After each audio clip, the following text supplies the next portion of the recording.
Many here in the Lowcountry continue to recover after Hurricane Matthew. Others are still monitoring tidal flooding. News 2's Annie Taylor joins us now from downtown Charleston. And Annie, how have conditions changed this morning?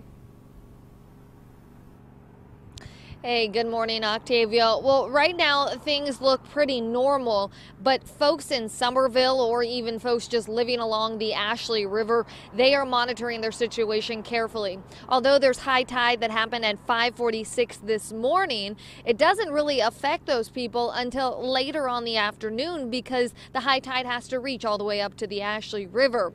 Now, those folks are already dealing with flooding problems in their front yard. Some of them have about a foot of water. But really, they're trying to monitor the situation today and tomorrow. Those are the telling times for them. They already have dealt with the flooding from last year. So now that those folks have already recovered, they're now having to keep their fingers crossed, if you will, to make sure that this year they're not receiving any more flood damage to their homes.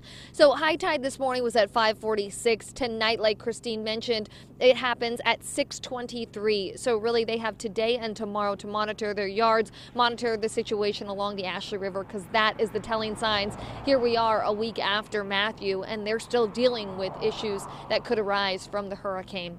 Live in downtown Charleston this morning, I'm Annie Taylor for News 2.